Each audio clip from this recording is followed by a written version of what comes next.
Hello? I've just shot somebody. I did it on purpose. I said I have murdered a man and want to confess. Nobody cares.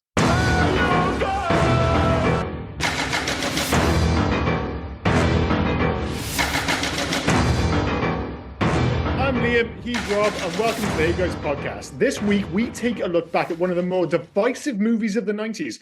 Was Schwarzenegger's 1993 The Last Action Hero an ill-advised attempt to remain relevant in an ever-changing market? Or was this a movie years ahead of its time, one that could have been a much bigger hit if it was released just a few years later, or certainly not so soon after Jurassic Park?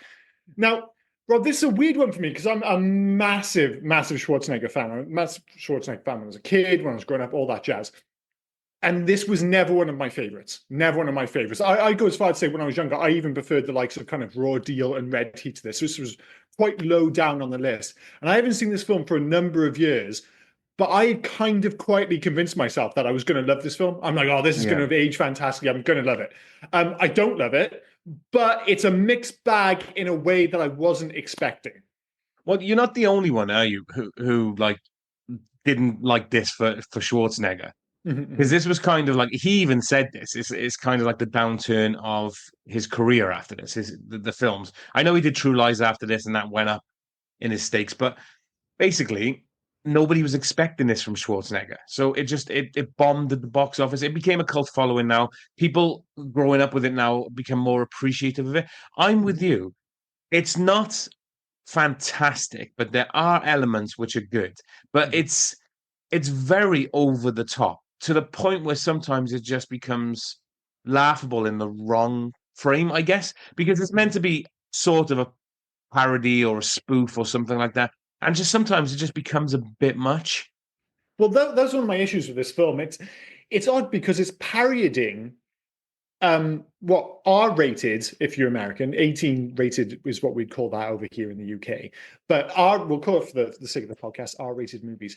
This is parodying 18 and R-rated movies, but the movie is aimed towards a much wider audience. And I think that comes off the back of Terminator 2. Even though Terminator 2 was still relatively violent, it was a 15, it wasn't an 18 like a lot of his other films. And I think they thought, oh, we can push this into the family market. And I think that's the movie's biggest sin, because when it does take so, and that's my biggest issue actually with the film, is that it takes so long to get to the quote unquote real world.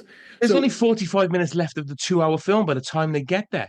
And that the problem is that's where all the stakes are. That's where the interesting concept is. I get you need to go into Slater 4. You need to go into his world for that juxtaposition, for the movie to make sense. But they spend far too long there. They get caught up in this whole side quest with the Italians and Joey Fart, or whatever the fuck his name is.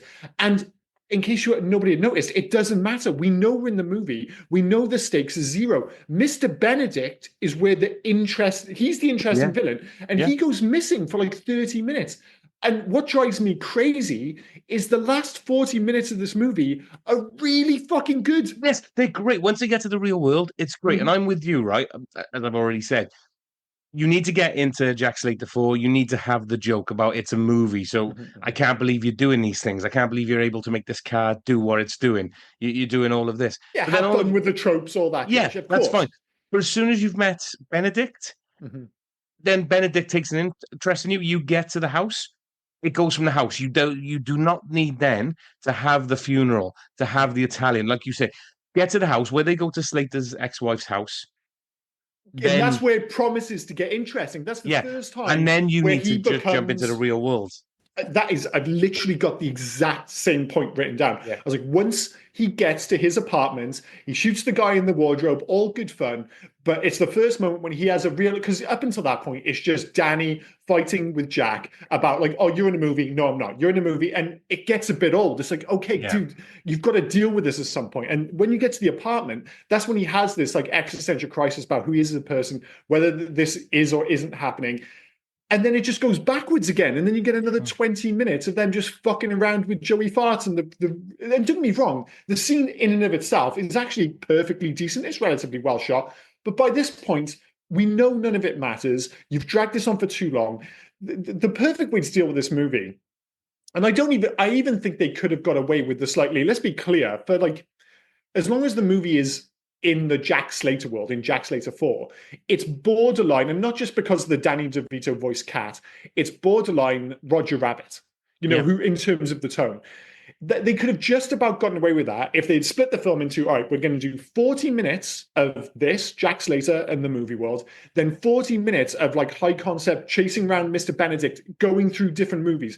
That's what they should have. And to bring it back to Roger Rabbit, that's what Roger Rabbit does so well, because Spielberg was involved and Zemeckis, basically they got the rights to everything. This is 1993 Schwarzenegger. You're telling me he couldn't work with the companies to get the rights to like a whole bunch of movies to get like, to actually go into them?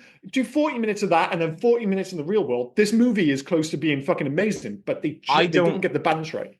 Well, two things. The first thing, I'm going to correct you, even though I don't need to. It's Leo Lafart, not Joey Fart. So I know it's not Joey Lafart. And secondly, I don't think it needs to jump through movie to movie to movie. That becomes in danger of becoming Stay Tuned. That John Ritter-esque It doesn't have to all be it, but that's what I think. I think they handled it right when they got to New York.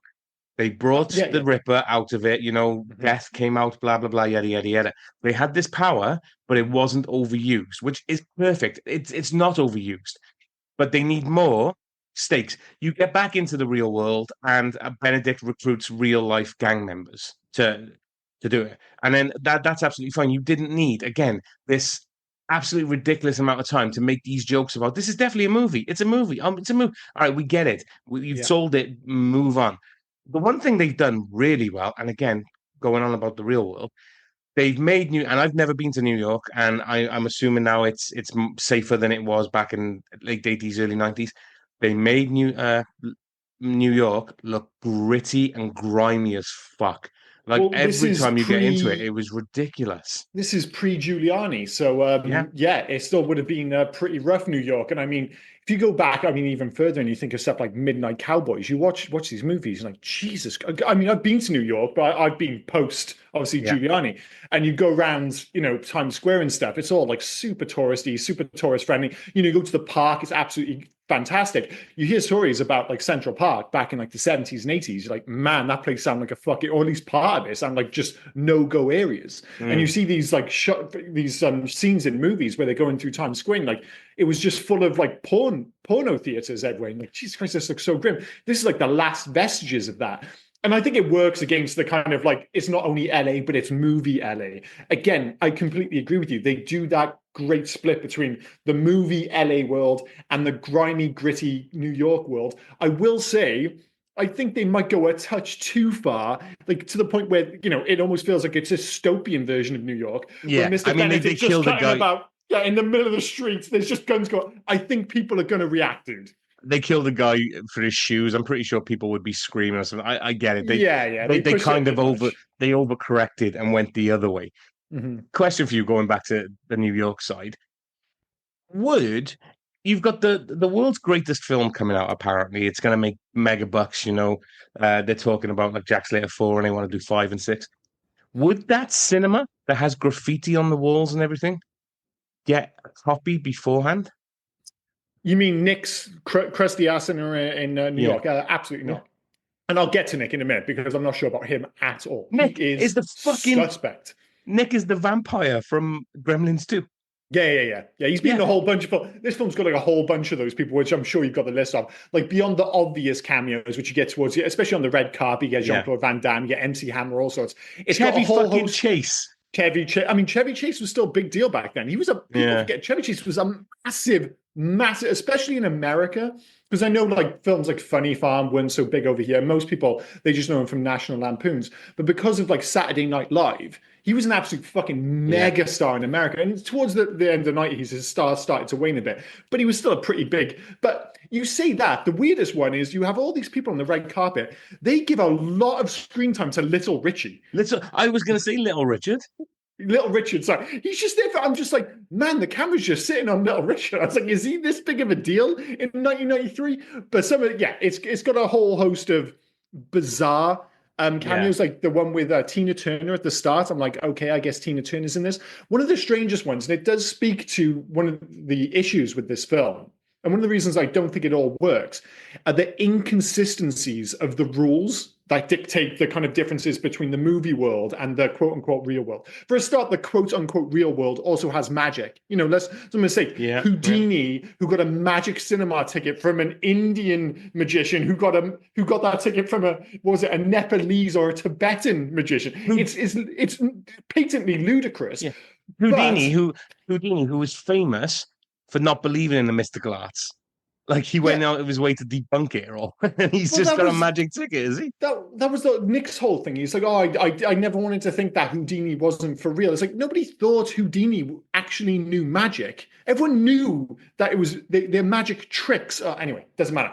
But in the actual cinema world, in Slater 4 world, one of the oddest ones is the T-1000. Stuart Patrick? Robert Patrick. Robert Patrick. Jesus Christ, how would name say? Robert Patrick walks out of the police station, and you're like, all right, that's cool. But this is a world where Terminator 2 also exists. Yeah. So that it doesn't really make any sense. Why would he be in the movie and then also be in the fake movie world? It's stuff like that. What about Sharon Stone? Yeah. Sharon Stone right before like Robert Patrick. But all of that, like you've got all these cameos and stuff, and the police precinct as a cat, you know, who's a copper and everything like that. I kind of want to see the spin-off movie of the cop and the rabbi. I'm not too sure why, but the cop and the rabbi might work. Listen, for all its faults, I do love the fact that they play up to some of these tropes. Again, I wish tonally, and I do get it because I'm kind of contradicting myself here, that you need that split between the kind of bright and breezy movie world and the dark and grimy real world. Yeah. But I do think they could tone it down a little bit, saying that the fact that they do have the animated cat, that they bring back Humphrey Bogart as one of the cops. I think all that stuff is really fun. I think they do a great job with the angry black lieutenants. I think that's all fantastic. You know, they do a tulip scene at the start where he pulls out his guns and he's just got like thousands of them. It's you know, all that stuff. As fans of Arnie films and fans of 80s action films, it's all fantastic. And it shows how instilled those tropes were and how quickly they became out of date. Because this movie is 3 years after Tango and Cash? Which I always think of not only literally the last movie of the 80s, and it was, if you go back to our podcast, it was really, I think it is literally the very last movie released of the 1980s. Yeah. But that film was like, you know, and even that had a little hint with Stallone making a joke about Rambo being a pussy in it. But that still felt like a genuine 80s action movie. After that, it's gone. You know, you mentioned the fact earlier that, you know, at this point, Arnie's career is going downhill. It's almost not even Arnie's fault. It's just those kind of movies have just gone out of fashion. And it's no coincidence that both Arnie and Schwarzenegger are both making really self-referential movies the same year. So Demolition Man comes out the same. It's not as self-referential as this, but the whole joke is he is a man out of time. And that's ostensibly what this is about as well. It's like, I'm fully aware of the way the winds are blowing and of my, you know, my persona and all that jazz. The only thing, I guess, the most interesting thing about it is that you could never make this movie today because there is nobody who could play the Schwarzenegger role today. Well, no, and also this movie has been done now. This movie's been overdone. This kind of premise and things like that. Not jumping into movie or anything, but just like parody of action films and things like that. Just don't. But this is almost work. Yeah, but this is almost, it is a parody of the genre, of course, but it's also a parody of persona in many respects. Yeah, no, I get it, but I just don't think... Schwarzenegger is such a big persona. Like, part of the joke, I think, is the fact that in every movie, you know you're watching Schwarzenegger. Schwarzenegger is like, don't get me wrong, I love Schwarzenegger. He's not a great actor. And I don't think you ever completely remove yourself from the fact that you are watching Schwarzenegger play a character. Like, and it allows us to put up with these like ludicrous decisions that get made in his movies. Like Arnold Schwarzenegger is an Austrian bodybuilder who both sounds Austrian and looks like a bodybuilder, and yet his character name will be like Ted Stevens in the movie. Yeah, it's patently ridiculous, but we just allow it because we're like, oh, it's just Arnie, and he can play up to that in this movie. I just wish they'd done a bit more with it. What was the most overdone joke in this entire film, do you reckon? I don't know, the quips, maybe just because none of them were very good. I mean, they started bad. Like the first one was, do you want to be a farmer? Here's a couple of acres. I'm like, what the fuck is that? That's the best opening line you could come up with? Jesus Christ. The most overdone joke was practice. Like, how do you get to Carnegie Hall? Practice. And Yeah. even he said it to himself. And then it was like, don't trust him. He killed Mozart, which I thought was quite funny because he killed Mozart in the film Amadeus. Yeah, that was But great. then they kept bringing it back and bringing it, and like Mhm. randomly, his mum in New York is listening to Mozart, and he's going, "Oh, the guy practice Mhm. killed." Like, all That right, yeah, come that on that now. retrospectively doesn't look good for Arnie. Like we've mentioned it a few times when we've done this podcast. There's like a split between, we think of these action heroes, they all kind of got like bundled together. So you think Schwarzenegger, you think Stallone, and you think like Bruce Willis, for instance. But Yeah, like there was a pretty big separation. I mean, I always make the argument that Stallone is actually a much better actor than Schwarzenegger. He's actually a proper actor in many I had respects. to I had to promise him that anytime you mention Stallone, I got to tell you, Dave thinks he's shit. Well, Dave's wrong, so Stallone it's is a fine. shit actor. Well, the thing is, I'm not saying he's the best actor in the world, but he's held the screen quite successfully alongside Robert De Niro. Like he's not a mug as an actor, but the step up from him is Bruce Willis, and a perfect example is the sequence when Arnie hears Mozart for the first time. He goes, "Oh, Mozart, maybe turn it up. I've never heard." And you compare that, and I know it's a different movie, but you compare that to Bruce Willis hearing classical music in the back of the car in 12 Monkeys when he has this Yeah, kind of emotional breakdown. You're just like, it's a tour de force in acting. You're just like, oh, no. He's acting at a completely different level. But yeah, Arnie, hey, love him, but not the finest actor out there. so do you know when his ex-wife's house blows up? Mhm. Did you recognize that explosion? Because it's reused. It looked very familiar. I was trying to, when Yeah. I saw the house originally, I thought it may have even been the house from Point Break. So I don't know what the house is from, but the explosion on the hill Mhm. is famous for us. Okay. Another Shane Black film. Another Shane Black film. Yeah. Or, And oh, you've been going on about him all well for the last 5 minutes. Bruce Willis. It's the mhm. Last Boy Scout. It's when Oh, it's literally Shelley from that, Mc yeah. yeah, it's when Shirley or Shelley or whatever his name is opens the bomb at Oh, the that's end pretty and cool. his house blows up. They just reuse the house explosion scene for this. I wonder if it's lazy or if it is self-referential because they do it a few times. Like one of my favorite sequences is when Arnie gets to the real world, or when Slater gets to the real world, I should say, and he does the chicken sequence, and he gets out the Yeah. car and he's like, "God damn, that hurt!" And I love that sequence. It's one of my favorite bits in the film. But Danny keeps saying to him, "It's like, oh, you should make sure the guy is dead," and he references Die Hard. I'm not sure if you Mm. noticed, they actually use a musical cue from Die Hard in that moment, and I was They like, do it "That's again so with cool." when the copper at the beginning of his second cousin Frank's house.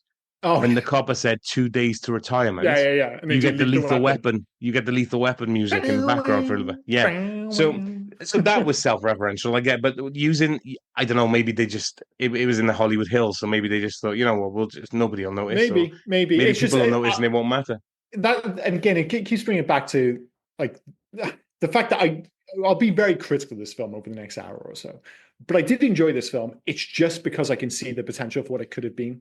And I know you're not so keen on the whole going into movies. I think they could have done a bit more. Like, for instance, I appreciate it was a dream sequence, but I could, like the Hamlet sequence early in the film. I thought that was Mm. amazing when he's quoting Hamlet and then he just pulls out an Uzi. I just like, oh yeah, I'm totally on board for this. I love that, just a couple of weeks after we did Bill and Ted's Bogus Journey, and we're like, oh man, they did like a whole 30-minute section on Ingmar Bergman's Seventh Seal.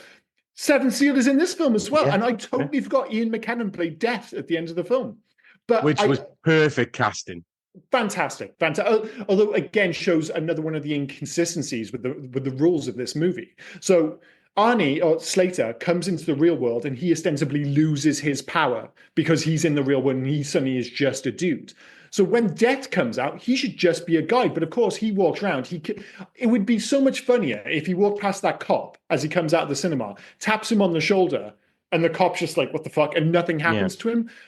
But of course, he dies, and I'm just like, wait, so Death gets his power, but That's Slater right. doesn't? He It's comes out just a then bit and he weird. becomes the actual personification of death, apparently, just walking Yeah, around. And it's it's very, a bit of very a shame that interesting. they've not really thought that through, and it probably comes a lot from the writing that it went through. So this was, I always think, and I think most people actually think of this as being a Shane Black movie in terms of who wrote it, but it was written initially by Zach Penn and Adam Leff, and it was only after it was Schwarzenegger was attached, and then suddenly they've got a budget. We're like, oh, we need to get somebody, we'll get Shane Black in to kind of rewrite it, so to speak, or at least kind of put his eyes over it, whatever you want to call it. And And I'm not sure at some point if it's just something's been lost in translation, I feel. Like tonally, it's just not quite right. It is at times, as we mentioned, it's just, it feels like there was an intention for this film to be something that it ultimately wasn't in the end. Yeah, and the tone, as you said, shifts a lot. Like when you get the ending of Slater 3 with the Ripper, played by Tom Noonan, at the end and killed his kid Andrew or whatever it was, and then He's great in this. oh yeah, absolutely fantastic. And then you get the brightness of LA, and then you go back to the grittiness, and then it's like repeated again. What is it, Chekhov's Ripper? He's done the exact same thing at the end. Yeah, I have two things with him though. First one, I love the kit up scene he did with the axe. Just like, did he bring his axe with him when they pulled him through? He must have. So that's fantastic. Clearly.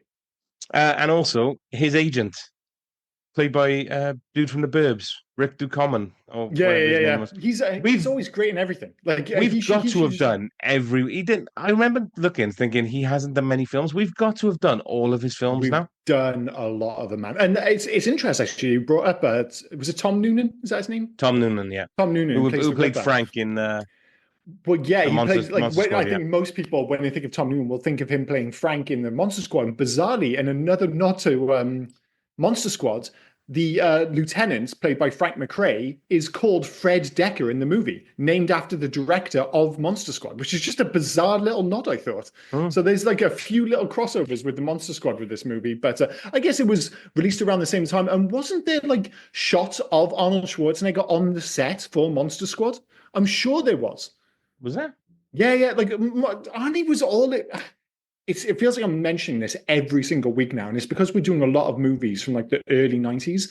But there seems to be this whole crossover thing caused by Tales from the Crypt. Now, I've mentioned it a few times on this podcast, but you think, oh, Tales from the Crypt, a TV show. But Tales from the Crypt had some incredible directors attached to it and incredible executive producers. And that got a lot of names involved. So it's like a who's who of like those guys from movies.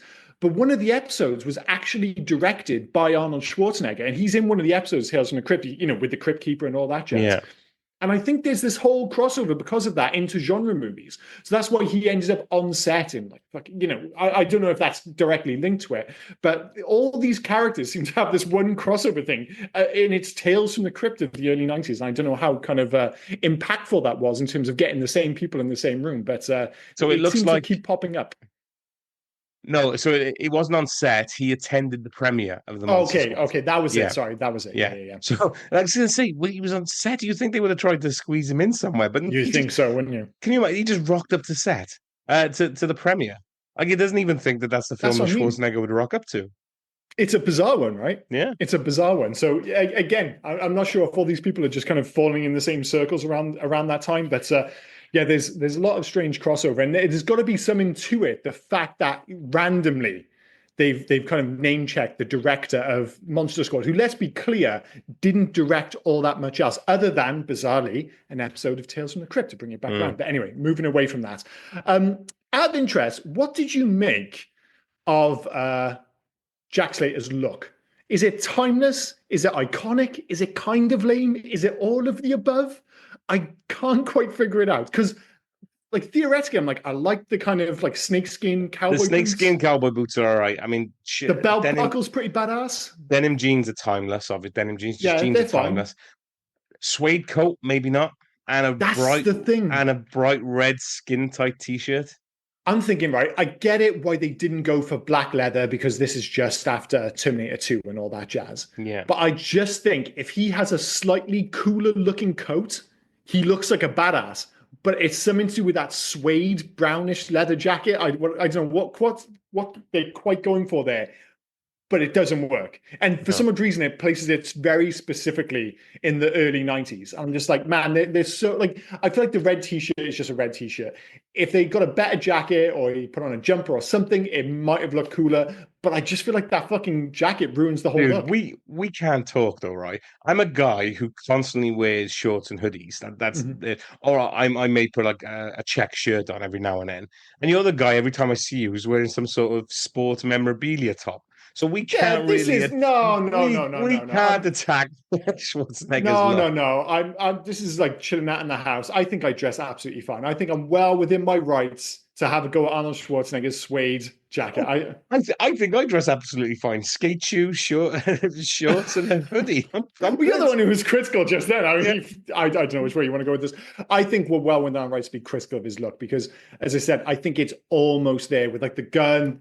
What's the car? Is it like a Cadillac, I assume, or something like that? I didn't actually check that up. No, I believe also, but the best car was the red truck that was chasing him at the end. So strange. And I want to know if it's the smartest or dumbest idea anyone's ever had in the world, right? Mhm.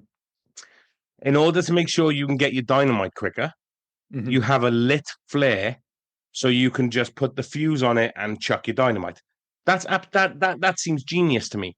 Mhm. But they have the lit flare right next, actually strapped to the box of dynamite. That's Yeah, where that I seems think weird. that might not be going the like the smart route, should we say? There's a lot of strange things happening in this film. I mean, it starts right from the off. Like, what is the deal with? And we've not even spoken about Danny and the fact that I was he's getting a to his major issue terrible in this acting. film. Yeah. So I'm not even sure if it's the acting so much of like going back and rewatching this. I'm like, I should love that. I love Arnold Schwarzenegger. I love action movies. And I was the same age as Danny when this was made. Like he's 43 now as well, the actor. Okay. So I'm the same age. I'm just like, I should be completely on board with this. Like I should be able to completely relate with this character. And I was like, is it just the hair? Is it just the fucking hair? And then the movie starts. I'm like, oh no. He's smug as fuck. And he's super annoying. It's the voice as well. Do you know who that's Lawnmower Man kid? Yeah, and he was Lawnmower terrible Man in kid. that as well. Yeah. And the only guy from the Lawnmower Man to go back for the sequel, Lawnmower Man 2, Beyond Cyberspace. Both pretty bad. I went back and rewatched Lawnmower Man. I've luckily never seen the sequel. I was like, I think I can give this a pretty wide. I think the sequel is better. Well, I mean, it might be because the original isn't very good. And I was like, No. I went back with the kind of open eyes. I was like, like Tron or something like that. I was like, obviously the visual effects are going to look rough, but maybe the film is actually quite good. It's got a decent cast, got Pierce Brosnan in it. And I went back and watched it. I was like, no, it's rubbish. It's rubbish. It's bizarrely, it's based on a short story by Stephen King, which has no resemblance to the movie whatsoever. Like none. I'm not sure if you've read the short story, Lawnmower Man by Stephen King. Yeah. It's nothing to do with it. No, it's about Pan, the god Pan, and I was even looking for like a kind of tonal connection, a connection or a thematic connection. I was just like, I'm not seeing it. Other than literally the only thing they have in similar is the motherfucking name. So I'm sure they filmed that film and then realized they need a name for it, so they just jumped on the Stephen King bandwagon and said, "Oh, no, that's all right. We can go back and do a reshoot where he uses a lawnmower. There you go, Lawnmower Man. Done." Stephen King has asked for his name to be taken. Well, no, actually, he was successful in getting his name taken off it. Yeah. And he should, and I get it, but it's such a bizarre thing. I know there's like, oh, maybe if we have it attached to Stephen King, but it's such an obscure, it's not like one of his novels. This is from his short story collections. It's like, I don't know, 4. Yeah, but the short story collections were pretty big then. You had The Body round about the same time. Shawshank Redemption was 94. So I guess so that was a novella, so maybe they can get away with it. But anyway, the whole thing's bizarre, regardless of how you look at it. But did you notice? Sorry, did you notice the only opening credits in this film? We don't get opening credits for Last Boy Scout. Quite ingenious, actually. Not Last Boy Scout, Last Action Hero. Just get we basically just get Jack Slater. Jack Slater opening credits. I thought that was very good. I thought that was really cool. This film's got like a whole bunch of like really cool moments, but it's you're never far away from it doing something weird. It's like to bring it back to Danny, it's like why at the start of the film when he's in the cinema is it before school? It's like what time is he watching this motherfucking movie? Like even if he is like his mum says later that he missed his class at 8:30 in the morning, and I was like, wait, so he was in the cinema at like 6? And what the fuck is happening here? Well, Nick said he was 4 hours late, Mike. Yeah, I'm not even sure. I thought maybe he was just exaggerating, but even if he was, I mean, that's still like a 9 o'clock showing. This all brings it back to the fact that Nick is flaky as fuck. Like, he encourages him to miss school. Like, he can't play this after the fact. Oh, you're going to be 4 hours late for school. He knows he should be in school. He's still letting him into that movie theater. And then what does he do? He invites a small child back to the cinema in a dodgy as fuck area of New York at midnight. Give me a fucking break. You should not be inviting him back at midnight, but also you should not be having a kid in that cinema because you've already said it, right? Famous for roundabout then, basically porno theaters. that cinema and the clientele, other than what was his name, Dodgy as Danny. fuck. Yeah, look like the one guy saying we're trying to sleep. You had the guy behind the and another thing, I wouldn't be eating the snacks that they're selling. He's there chowing away on popcorn. I wouldn't be touching the stuff. I mean, the cinema itself is actually quite lovely. I love old-fashioned cinemas. I think the cinema itself is actually in Los Angeles best. Besides the point, it is all a little bit dodgy. Not as dodgy as Nick, and I'm not suggesting he's up to no good. I'm just on about the No, optics. that's usually me, isn't it? That's usually your Yeah. vibe, yeah. So he shows up at the cinema at midnight with an old man who's putting on the screening just for him, and he's suddenly dressed like a bellboy. I mean, like he's basically doing cosplay and doing the whole. Oh, he just takes. It's just weird. But then there's also a movie where he just shows up with his mum and Arnold Schwarzenegger, and she's just like, "All right, cool. I guess I like." Does his mum not realize that the cop he's supposedly with is fucking Arnold Schwarzenegger? Like he's the biggest movie. Everyone knows who Arnold Schwarzenegger is in 1993. Everyone knows who Arnold Schwarzenegger is. There's just no way his mum's just like, "Oh, it's just a cop who just happens to be absolutely fucking yoked." And by the way. And again, this feels like something you would usually say, but Danny's mum is absolutely dripping for Jack, man. Oh yeah, like, but that's it. I think she's, and I don't blame her. I mean, Jesus Christ, that's the whole gist, isn't it? It's I like think she they're trying to hasn't say any that acting. she's so busy. She works like late at night. Yeah. It was like that she hasn't watched a film in years. I'm guessing. I don't know when his dad passed away or whatever. So she just hasn't got a clue. Going back, you mentioned the school, right? Mhm. It was very interesting. The teacher, played by, I did have her name. Oh yeah, she's one of those. She's another one of those people who's been in everything. Joan Plowright, right? Mhm. She's introducing the version of Hamlet that was directed and I think starring Laurence Olivier. Yes, Laurence Olivier, who is her husband. Is it really? Yeah, they're married. That is so cool. That is so cool. Speaking of, right, this isn't nearly as awesome as that, but Bridget Wilson, who plays Jack Slater's daughter, Whitney. Bridget Wilson. She is so hot. But she's disappeared for years. I was like, well, why isn't she in movies or anything anymore? It's because she's married to Pete Sampras. Yeah, Bridget Wilson Sampras. You didn't know that, did you? No, I had no idea. She's got that fucking tennis money, man. I had no idea she was married to hairy ass Pete Sampras. That's crazy. Hairy ass Pete Sampras. Yeah, sorry, that's not films as awesome as the Laurence Olivier one. So. No, but that's good. But she's done more films than I was, because I only know her from obviously now Sonia Sonia Blade. Sonia Blade. I've said it before. She was like Happy Gilmore's, Billy Madison's missus. I can never remember her name. Oh, Julie, isn't it? So Veronica. Sorry, she was Veronica Vaughn. But she's been in loads. Like she was in a film, Higher Learning, with Ice Cube. Oh yeah, I remember Higher Learning. Yeah. So she was in that. She was in Nixon. Oh, she was in I Know What You Did Last Summer. She was in Starstruck with Cher. Oh yeah, I remember that film. The House on Haunted Hill. That's probably what ruined her career. The Wedding Planner. Yeah, it's another big hit. Yeah, the last film, and I have seen this film, and this is the last one she was credited, or her last actual film, I think, and she was credited as Bridget Wilson Sampras, 2002, a film called Extreme Ops. I don't know if you've ever heard of it. I have not heard of Extreme Ops, no. So it stars Rufus Sewell and Devon. I always say his name is Sauer. Devon Sauer from Idle Hands and Final Destination. Idle Hands. Yeah, I always thought he was going to be a big. I had all my stock in Devon Sauer, man. I thought he was going to be a massive star, and it just never quite worked out. No, sorry, because of his own doing. Yeah, he took a break to raise family. So that's why he didn't. Too much for a break. Yeah, but basically, that was about Extreme Ops was about a bunch of extreme snowboarders who witness a crime on top of a mountain and have to get away from mercenaries. That sounds kind of awesome. That sounds kind of awesome, dude. Sounds like that was when was that released? 2001. 2002. Oh, it's close. It sounds like a 2000. It was around the time of Triple X and stuff like that. And she was one of those people, maybe because I've just not seen her in anything recently, but she always looked the same. And the same is true of Charles Dance as Mr. Benedict. In nearly everything I've seen him in, because I think of going back to like The Golden Child and stuff like that, he's always looked like 75 years old. Yeah. And do you know what I found out it is? Because just by chance, I watched Alien 3 a few days ago, or at least I watched 15 minutes of it before I decided, no, this film is rubbish. He's in that, but the difference is he doesn't have a beard. So in Alien 3, it's only a year before this, he looks 20 years younger in that movie. Legitimately, I was like, fuck, when was this movie made? He looks so young. And I was like, dude, this was a year before this, and he looks like a completely different person without his beard. And to be honest, I don't fucking care for it. I like my Charles Dance with a beard.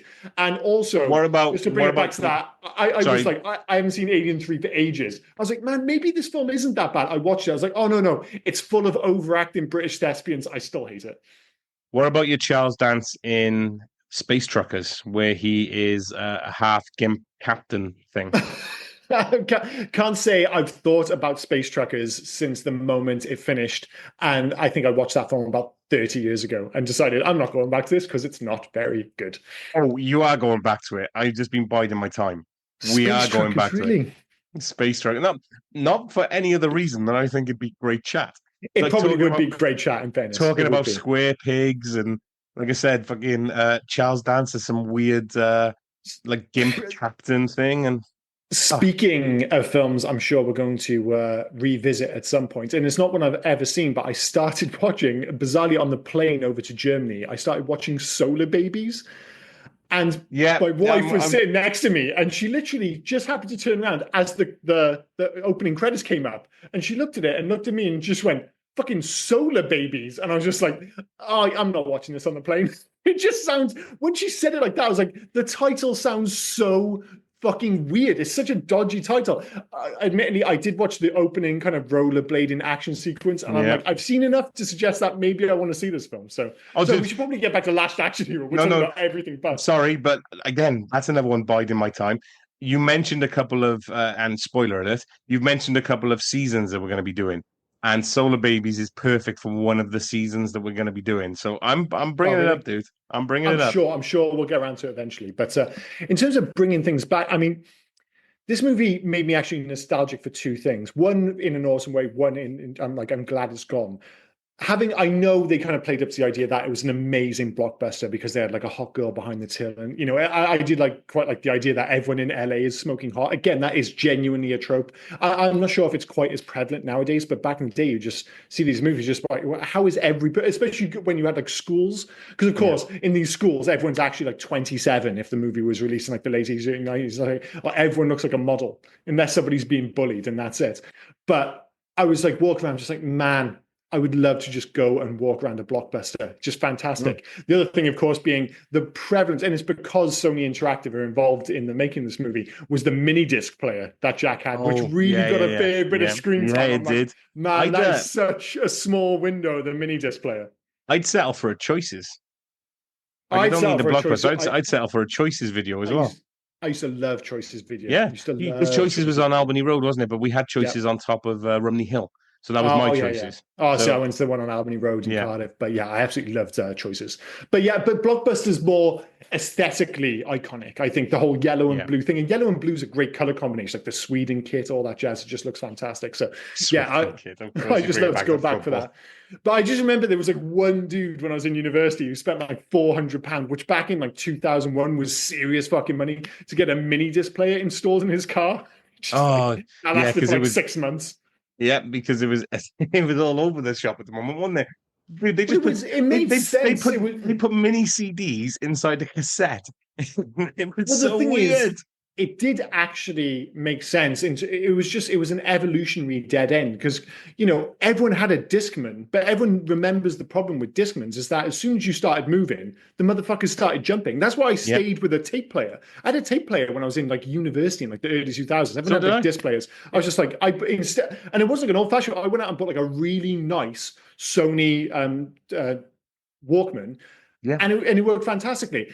And of course, the Discman was the next evolutionary step for that technology. But of course, everything went digital and it just died a death. So it is what it is. But they were, at least, if nothing else, aesthetically quite pleasing. Those little kind of square discs in cases. But very, very random. The only other bit of technology which used those like mini discs. Remember the GameCube, Nintendo's console? That bizarrely had like mini discs in that. They always do something weird. I remember Enemy of the State being big on like the mini disc stuff. I don't think it was a mini. It was like some sort of game thing, wasn't it? As well. Bet you was a Sony film as well. So they love product placement because it was what his Will Smith's friend put it on, didn't he? He filmed the murder and then he put it on Oh what yeah, looked yeah, like yeah, the yeah, yeah. mini, but it was a playable mini disc. I don't even know what the hell it You was. It was so weird. we don't get it so much anymore because like technology's become more kind of like that we've had the iPhone, for instance, and I know there's like the Samsung Galaxy and stuff, but ostensibly all phones have just looked the same. But there was like periods, so it was like in the early 90s, you think of like video game consoles and the shift between 16-bit going into 32-bit. Everyone forgets that there was a whole bunch of like wacky ass consoles. There was like the Philips CDI and all those add-ons for the Sega, like the Mega CD and the 32X and stuff. And then all of a sudden, everyone just settled with Sony and Nintendo and everything else died a death. It was the same with music. Like for a while, it was just like, what's the technology going to be? And the same with phones, where it was just like, all of a sudden you had these flip phones and phones just kept getting smaller and smaller. And that looked like where we were going from an evolutionary perspective in terms of the technology, is that phones are just going to get smaller and smaller. But then eventually, of course, it turned into apps and everything changed from there. But yeah, just interesting how different things could have gone if Steve Jobs hadn't stepped in with all those fucking apps, I guess. I loved it, right, as well, that they made a point of showing the mini disc player. Mm-hmm. And it's hooked up to his car, mm-hmm. but it's on his passenger seat. Like it's not even in the car. It's just literally, It must be like via an aux cable or something, that the way he's got it. Well, they've got to weird. show it, just like they had to show Whitney kissing Danny, which I don't know if you thought that was really fucking weird. Odd. Yeah. Don't get me wrong, the movie's from the boy's perspective.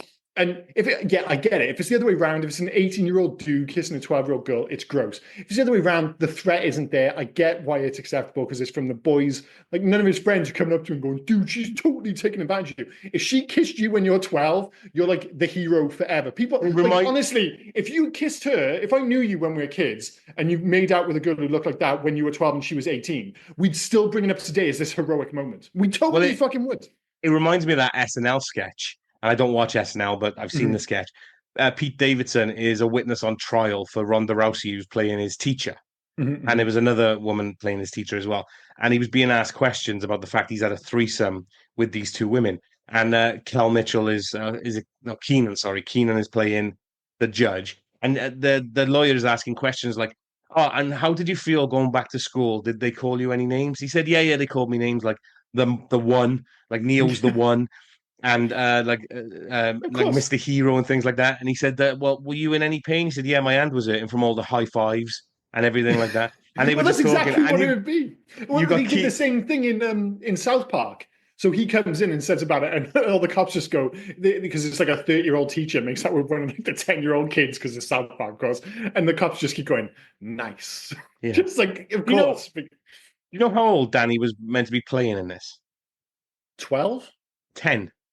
Oh, well, because he would have been, he was the same age as me. So he would have been like 12, I guess. I think filming he was 14, when he was 12 or 13. But 12 or 13 would have been. Meant to be 10. He looked like a very tall 10-year-old. Yeah, I didn't buy him as 10 at all. I just bought him as a slightly annoying kid. And again, it goes to show the importance of casting, because so much of this film, of course, is a Schwarzenegger film, but he's as big a part of this film than Schwarzenegger is, without question. Yeah. And he's just a little bit too annoying. He's not the worst kid actor in the world or any of that nonsense. He's just a bit too smug. He's a bit too annoying. And a big part of that will come down to the writing rather than his performance. And you're just like, man, you needed a more likable child lead for this movie to work. Problem that you have when you got child actors is you get them to scream or shout their lines. And it just always gets a bit grating. Don't shout your lines. Don't scream. Don't just act normal. Just let them do. Sometimes it just doesn't work for me. But it's funny, right? Because there's a character in it. Karen Duffy, actress, she plays Karen Duffy herself in the film. I don't know, but I was looking at her just now, and she was in a film called, do you remember Blank Check? I do, Disney film. Well, she played the undercover cop who, again, kisses the very young boy at the end of the film because he tries to ask her out on a date. Yeah. And it just all goes back to this weird, It was just one of those, I think, people have tried to make it a thing. It's just not. I mean, maybe it is weird from the woman's perspective, but from a guy's perspective, there's no problem. It's like when we went back and did Big, it is weird, the end of the movie, where she's just like, when you suddenly, when she realizes she's been basically having sex with a boy. But again, you can't blame her. He was acting like a bit of a moron, but she's not. Like, what was she supposed to do? Like, suspect that magic was afoot? Of course not. She's just like, well, he's just a quite childish adult. So I don't lay any blame on her. But at the end, when there's still like that little hint of something going on, you're just like, maybe cut this. But it's because it's a woman and a boy makes it acceptable. It just fucking is. If it's the other way around, it's gross and completely unacceptable. It's just one. I love right. She was ready to kiss a guy named Skeezy as well. Skeezy, yeah. I feel like she could have done better than Skeezy. She's a very attractive young lady, but all very strange. But as I said, it's that whole. I don't mind those sequences again in and of themselves, like the bit in the house. It's all kind of fun, and I like the fact that Sub-Zero is in this film. I totally forgot Sub-Zero was in this film, by the way. Randomly, his last film. The Professor Tanaka. Professor Toru Tanaka. Toru Tanaka I know him most famously from Running Man. I guess we know him from his Sub-Zero, but he was Oddjob, wasn't he? He was Oddjob as well, yeah. But I always think of him as I know most people are like, but Oddjob. It's like, no, I just think of him as Sub-Zero. Oh, I know Sub-Zero. He was a wrestler for a while. Yeah. Quite an interesting. He's also in a film that I think that it's taken us ages to do, and we really need to do is Darkman. Yeah, I'm amazed with him. I've been tiptoeing around Darkman for ages. We should really just get that done. And he was also in the three. Do you remember Three Ninjas? Yeah, not as fondly as you do, but I do recall the movie. But hang on. Why do you say not? I've never brought it up before. You definitely brought it up before. I've never brought up Three Ninjas. No way. We have 100% had this conversation. I'm not saying you've gone crazy about Three Ninjas. You spoke about it more fondly than I would, put it that way. That was it. I'm not disagreeing, but I'm saying I've never brought up Three Ninjas. 100%. There's no one else I'm speaking to about Three Ninjas. I guarantee it. There's no one else on planet Earth I'm talking to about Three Ninjas. You are having conversations with yourself if you think I'm talking about Three Ninjas. I'm convinced. No, I'm not even convinced. I am sure because I'm like, dude, you spoke about you. It was just like, dude, we've done like 206 podcasts. You think at some point you haven't potentially, in passing, brought up Three Ninjas? I don't. I'm going to say yes. Anyway, we've drifted from Last Boy Scout. I think we need to move on to the next section. I think we've covered everything. See, even then you said we've drifted from Last Boy Scouts. That's like the movie we're covering. Last Action Hero. That's how far we've drifted. But no, I do want to go back to the movie and just say again that for all its faults, how great it is once they get to the real world and they introduce the stakes. It's shot in a completely different way. It's a better looking movie. The emphasis becomes about Charles Dance's Mr. Benedict, and it becomes about the existential crisis to a certain extent that Arnold Schwarzenegger's Jack Slater's having. I even love the stuff on the red carpet and how I don't want to call it like a parody again, but how self-deprecating Arnold Schwarzenegger is when he's on the red carpet with his wife, Maria Shriver, or his wife at the time, at least. And all that stuff where he's taught, he's fully aware of his persona. I'm surprised how much he was willing to play up to that. And, you think about, some people like The Rock, for instance, they pretend to be self-deprecating, but they're clearly fucking not. It's all very well thought out. Here, Arnie really is making himself, as in, quote unquote, the real version of himself, look like a bit of a dick in this movie, while also, of course, playing the hero. So I get it. But it's just a shame that for 40 minutes, this is exactly the film that I wanted it to be and the film that I think it could have been. It's just they didn't get, not only did they not get the first, hour and 10, hour and 20 minutes wrong. There's just too much of it. It's just too imbalanced, this movie. If nothing else, say even if we remove my idea of Mr. Benedict going into more movies, it should have just been a 50-50 split. They should have, and for another thing, this film should have been shorter. It's over 2 hours. It doesn't need to be that long. 2 hours and 12 minutes is ridiculous. It is. And the reason is because they're just fanning about in Slater 4 again. Just get out of there. Either you, like I said, you do something different for 20 minutes and you do the whole movie thing and you get really meta with it, or you just get to the real world and you just play up on those stakes, because once you do, it's all the better for it. You can stop with the same joke over and over as well. You don't need the captain shouting more than once. You don't need the practice joke. You don't need the Italian, I forgot his name. What was his name? Vivaldi. You don't need Vivaldi fucking up his pseudonyms or idionyms or whatever they are. Like, why are you doing a No, yeah, 360 on me? Like, it's over, and it just goes on and on and on. You that's don't a need great it. point. It's not like any of the jokes in and of themselves are bad. You just don't need each one to get like 4 goes round. It's just like we're doing this joke, Yeah. we're doing every joke 8 times. What the fuck's the point? Yeah, I would have this film would have been so much better if, like I said, we remove the idea of it going into movies. If it was 20 minutes shorter, they get the fuck out of Jack Slater quicker. They tighten it all up. Tonally, they shift it a little bit closer to the 80s movies that it's parodying and sending up. Again, Yeah. I agree with, I actually like all the tropes and the ones that they're sending up, but we don't need it rubbed in our face 4 times because So it's funny once, it's not funny the third time. I'm just like, what the fuck is the point of this? So I think we can skip on making a change section because I think we've already done it. I think we have. Yeah. But we'll go to favorite scene. And I did want to split it because I didn't want it to just be about the real world section. One of them, and I've already mentioned it, it's the chicken sequence. I actually think it's great, and I think Arnie's fantastic in that sequence. The way he gets out the car and it's like, oh, that hurts, and they have the Die Hard reference. But I actually, in terms of getting it right in the Slater 4 sections of the movie, the tar pit section is fantastic. Where he falls in the tar pit and he just has the little wet wipe and he wipes his face and it's all fine. And by the time Danny daughter, says, tar sticks to other people. Yeah. And when his daughter shows up in the 4x4 and she just happens to have clothes, and already by then his clothes are almost perfectly fine. That perfectly encapsulates what it was like 80s movies. It really isn't that far from the reality of those movies. So absolutely. But then it goes a bit meta and a bit like when he's in his apartment and all he's got is a mattress on the floor. He kills the guy that's always in his wardrobe. And it's like 7 of the same handguns, 7 of the same shirts, 7 of the like, and it's just like, all right, we don't need to know that this is just like a character now. You basically just that's the thing. Again, sometimes it's kind of like tiptoeing around the idea that yes, it's a movie, a movie world, but then other times it's so blatantly ridiculous. They just like, well, how would this character not even know as soon as he points it out? But I guess we are talking about a movie which also has an animated cat in it. Yeah. So it again, it's all about finding that line, and the movie, if anything, goes too far over that line. I can imagine the original script has probably reined it in a little bit from there, but it is what it is. Like I said, sometimes like it, going past that line does lead to funny moments, but it also leads to consider like it works in the moment, but it doesn't necessarily work as a movie. So it is what it is. But those are still my 2 favorite scenes. I'm just gonna stick with the one, and it's Jack having to go Arnie.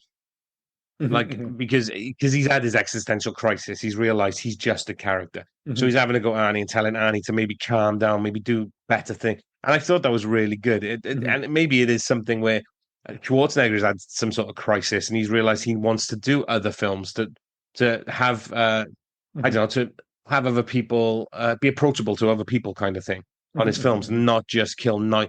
Even like when Arnie says it, when he's having his interview and he goes, oh, in the last film, we killed 85 people. In this one, we only killed 50 people. And it's like he's trying to say we're doing better. And I thought that was really good. And that's probably some of the best acting I've ever seen Arnie do. Arnie has his moments, and bizarrely, it is often in comedies. And some of his earlier stuff, Arnie, you just need to put him in the right way. You need to write around him. That's what James Cameron was always great at. That's why he works in True Lies, for instance. That's why he's good in The Terminator. But some of his earlier stuff, like he's really good in Twins because he's playing a larger than life character. It's when he's playing just a normal dude that's usually when it just doesn't work because he doesn't really look like a normal dude either. And of course, he's got the ridiculous accent. So as long as he's a larger than life character, sometimes it can work. But yeah, he's good in that sequence. And you say that's when it hints a more interesting underbelly, which is never really scratched at. I'm not sure if that analogy worked in any way, but I think you can get where I'm going with that. Question for you, right? Yeah. Worst child actor he's worked with out of 3. Jake Lloyd in this. No, Jake Lloyd in Anakin Skywalker in Jingle All the Way. Yeah. Austin in this. Was his name Austin Butler? No, it wasn't Austin Butler. He's definitely not Austin Butler. It's Austin something, isn't it? Yeah, it is Austin something. Sorry. Austin O'Brien. Yes, Austin O'Brien in this. Or Ernie Reyes Jr. from Red Sonja. Probably. I mean, it's just something about that annoying American kid with the barnet and everything. So it probably is Jingle All the Way.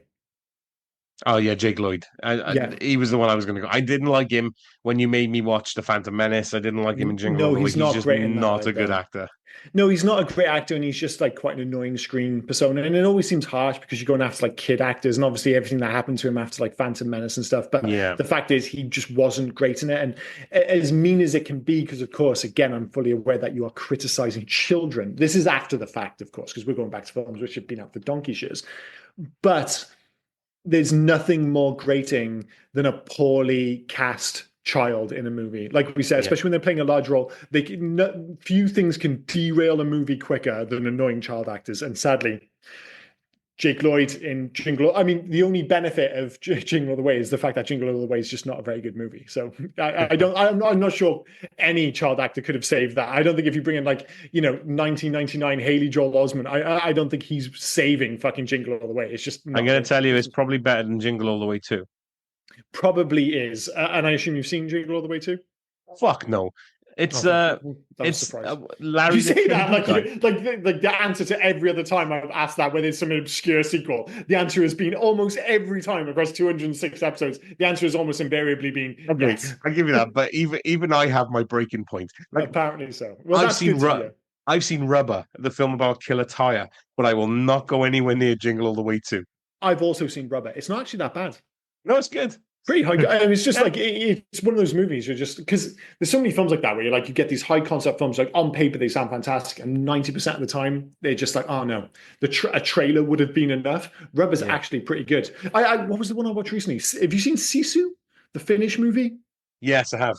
What did you think of that? Just out of interest. Sorry, there's a complete aside. Yeah, it's quite a high concept, schlocky movie. I had really high hopes for it, and I was slightly disappointed. I was a little bit disappointed. Like it went nowhere for a minute, and then all of a sudden there's just lots of Nazis getting killed, and then it's going nowhere again, and then it's crashing a plane into the ground, and film ends. I just thought it went a bit too Looney Tunes towards the end, which was a bit of. I liked it when it was a little bit more grounded. When he's using a shield to block the tank. I think I was hoping for something, because obviously the director loves Quentin Tarantino. You see that all over the screen. But what I was hoping for was something a little bit more like a World War II set, kind of John Wick style thing. Where John Wick is, the Baba Yaga. They even played up to that with him having his nicknames. I know it's based on history. But by the end, it was so absurd. You're just like, man, it was just not a bad movie, just a bit of a disappointment. Well, they sold it as John Wick nobody type of film. And, but it went too far. Yeah. Anyway, in terms of loves and hates, my 3 loves. Number 1, the concept.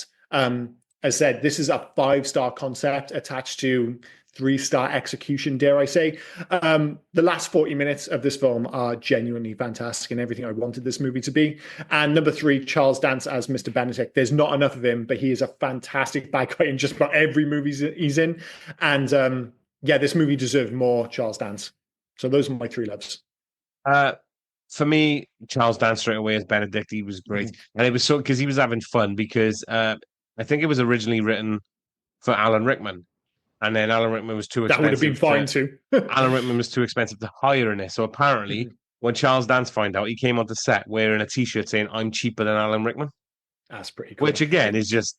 Dude, if you're second on the list after Alan Rickman, that's not the worst thing in the world, is it? I mean, Alan Rickman, you're talking hot off the heels of Die Hard and Robin Hood. You're like, he's pretty much the hottest property when it comes to bad guys. I can see why you didn't want to keep going down that route. But Charles Dance is still fantastic in this film. My other love, there's a lot to pour into it, but the real world stuff. Yeah. Because a lot happens in the real world stuff. Like Tom Noonan is fucking great as the Ripper in the real world. It's dark, it's gritty. He's perfect for that. He's not perfect for whatever kind of bright and schlocky film Jack Slater 4 was meant to be. I don't know if Jack Slater 3 was meant to be a darker one and this became a comedy, but... I quite like the fact that they did basically an almost reshoot. So you had the opening. We didn't mention the opening when he has the showdown with Ripper and his son dies in the movie. You basically have the same shot at the end, but in a slightly different way. So it's almost like the same shot in 2 different movie styles. And I actually thought that was really clever. And I also love that shot when you see that opening sequence, as you say, where it's in Jack Slater 3, and it's supposed to be a bit dark, obviously, because his son dies.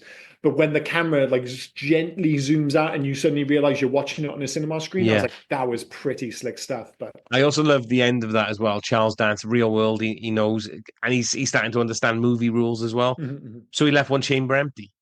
That was so clever. Yeah. That was proper ingenious bad guy shit. Yeah. And Jack Slater's like, you ran out, didn't count your bullets, we're in the real world. No, I just left one chamber empty. Bang. Fucking beautiful. That was actually low-key one of the movie needed more of that. And again, it just comes back to, if you had 20 minutes of Mr. Benedict in the real world figuring out these rules, because they spend so much time in Slater 4, he figures it all out so fucking quickly. And all that stuff is ingenious, but I just feel like you could have spent more time with that character. Yeah. So that was number two. Number three, no, that was number one. Sorry, number two is Ian McKellen. I Yeah, think Ian he's cool. McKellen is great. I mean, there's not enough of him. Like, if you're going to do a remake of The Seventh Seal, Ian McKellen is death. I think he is absolutely perfect Or as you it. go the other way and go Bill and Ted's Bogus Journey, of course. But either way, it turns out that the perfect film to send up in other movies is The Seventh Seal. Who knew? Yeah. No, I did. That was number three. Sorry, Benedict, The Real World, Ian McKellen, and number four because I loved her back then. I'm going for Sampras's Mrs. Bridget Wilson Sampras. I think she is. Yeah, She was, yeah, one of the more iconic beauties of the early 90s who maybe never quite got the movie, the kind of, you thought that she could have been a big star, but there were a lot of like really famous actresses fighting for the same roles back in the early 90s. yeah. And I feel Well, I like said I Julia confused. Roberts What and film? like Sandra Bullock kind of ate a lot of those roles What up. film did we do last week? Can't even What did you, remember. Freaked. Freaked. Oh, I confused the woman that we did last week, Julie, with Yeah, Bridget you Wilson mentioned it. Sampras. Yeah. Which is Yeah. bizarre. Then, of course, I ended up picking The Last Action Hero. Yeah. In terms of hates, we've kind of gone over a lot of these, but spends far too much time in Slater 4 with no perceivable threat. 2, the tone is too inconsistent. And 3, it feels like, and again, this is the biggest sin, it feels like a partially wasted concept. I think on paper, this is an absolute home run. And there are moments when you can see the movie it could have been and the movie it should have been, and it just doesn't work. And I don't think that's the reason the movie didn't sell well, because I think they fucked the advertising up for this, the timing wasn't great, all that jazz. But there's no way that if this wasn't a better movie and got like 4 or 5 stars across the board, it wouldn't have done better at the box office. But it is what it is. For me, reusing jokes, just constantly reusing it. Like you didn't need that many of the same joke. It just if it's good, it's gonna hit. If it's not good, stop reusing it. It just didn't seem to work for me. You can get away with one, like, movies and even comedians with stand-up do this sometimes, where they'll have like this ongoing joke. They'll kind of like carpet bomb throughout the act. That's fine. You can't do it with 4 separate fucking jokes and keep going back to the well. No, it's too much. I totally agree. I get too much time in Jack Slater 4 world and not enough time in the real world. And we've already said that. And a third is Danny. He wasn't a decent child, and a lot of the decisions he made was just stupid. I appreciate the decisions he's making in Jack Slater 4 because he thinks he knows movie rules. So that's fine. Yeah. He's doing that. But the decision, you live in New York where you have a crowbar jammed behind your door. I know you really want to watch Jack Slater 4. But maybe don't go out at midnight where, like, apparently you live in a crack den. I mean, I'll give him the benefit of the doubt as a character on screen. I will not give the benefit of the doubt to the simple fact that he's annoying, both aesthetically and verbally. Like, he's just a bit, like I said, a bit too smug. The haircut really does him no favors, and he's on screen so fucking much. Is he a time traveler? Here we go. 11:04, he decides to leave. He gets mugged. So there's got to be enough time passed for that guy to handcuff him to the bath, run around. He then has to fish the key out of the toilet, uncuff himself, call the police, wait for the police to come. He then has to go down to the police to make a statement. And it's 10 to 12. I don't know what to tell you. I don't think he's a time traveler. I just think the screenwriters haven't thought this out, to be honest. But this movie has many problems, and that is another one. They thought nobody's going to question this. We'll show the clock twice. Like, it's real digital clock, quarter past 11. Why do they do this? It's the same, like you said earlier in the film, with the stuff with school. It's just like, all it does is raise questions the moment you stop and think about it. So yeah, it's just a bizarre decision. But it's a movie full of them, sadly. Yep. That was it for me. Alternative titles to this movie? There's got to be, right? Yeah, mainly all to do with the same kind of thing. So it's a shame. Brazil, The Last Great Hero. That's rubbish. Canada, The Last of the Heroes. Really? No. Yeah. Going down. Japan, Schwarzenegger's Last Action Hero. You can actually get away with that. That's the cool thing about this film. You kind of can. You could do that. Latvia, The Last Hero. Lithuania, The Last Action Movie Hero. Yeah, sure. Romania, Last Adventure. Romania again, The Ultimate Action Hero. I said it's Taiwan, The Last Devil Hero. Okay, sure. Why not? It had a working title in the United States of Extremely Violent. Well, it wasn't extremely violent at all. So yeah, speaks to a completely different film than this could have been. Yep, that's it. Literally, that's it.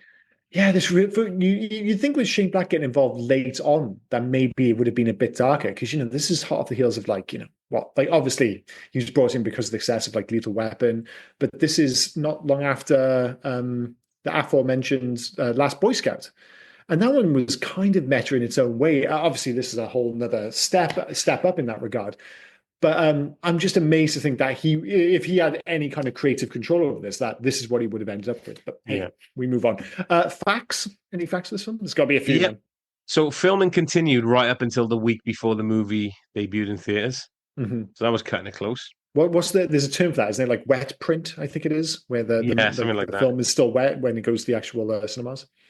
Arnold Schwarzenegger thought the script was one of the best he'd ever read. He especially liked all of the elements of comedy, action, drama, and satire in it. Yeah, I'm sure it read brilliantly. The AC/DC song Big Gun was specifically written for this movie after Arnold Schwarzenegger personally approached the group and asked them to write a song for it. That's cool. I actually found the soundtrack a little bit overbearing. Yeah. Schwarzenegger wanted this movie to be a PG-13, so it would appeal to a broader audience. Being executive producer, he approved script, director, cast, studio, financing, distribution, marketing, budget, PR firm, planning, a foreign release, etc., etc. Schwarzenegger enjoyed the added responsibility because he could be involved in every facet of production. Maybe he could have reined that in just a smidge. Just a little bit, just a smidge, yeah. The merchandising people came up with some Jack Slater action figures with guns. Arnold vetoed the idea because this movie was a warmer, more cuddly action movie. Merchandising included 7 video games, a $20 million Burger King promotion, a $36 million theme park ride, NASA's first paid ad in space, and a 4-story inflatable Jack Slater at Cannes. If that sounds mental, that's actually the reason that this film officially bombed, was because of the spend on advertising, which was absolutely gigantic for the reasons you've already mentioned. This film actually did relatively not amazing business, but it did okay business. But the advertising was just too much. Speaking of, again, fucking just too much. Schwarzenegger gave 40 television interviews and 54 print interviews in 24 hours, setting a new personal record. That's insane. Although, to bring it back to the toys for this one were absolutely... I'm sure there was like a Hamlet toy where he was dressed as Hamlet. Yeah, it's crazy.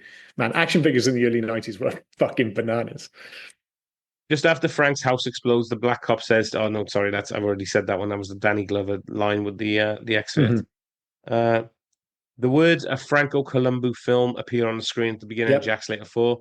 Columbu is a bodybuilder, a friend of Arnold Schwarzenegger's, has appeared in the following movies with him: Pumping Iron, Conan the Barbarian, The Terminator, The Running Man, and Beretta's Island. Day, I cannot hear Pumping Iron without immediately starting to sing the song in my head from the movie. Well, documentary movie, whatever you want to call it. So if you haven't listened to the Pumping Iron song, do yourself a favor. I'm not going to sing it and ruin it for you. Go and download it or listen to it on YouTube, wherever you can find it. It's a belter. This Franco Columbu starred in his own film, Beretta's Island. An Interpol agent fights drug dealers in his homeland, the beautiful island of Sardinia, and in America. Right. It said he starred in it with Schwarzenegger. Now, Schwarzenegger is not on the list anywhere, but he is very highly on the poster. So I'm guessing it's a cameo for a friend.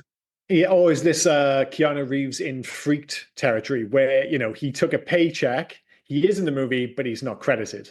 But surely, but like you said, he obviously would have been credited over there. So it screams of like, and this is what they used to do up until like relatively recently.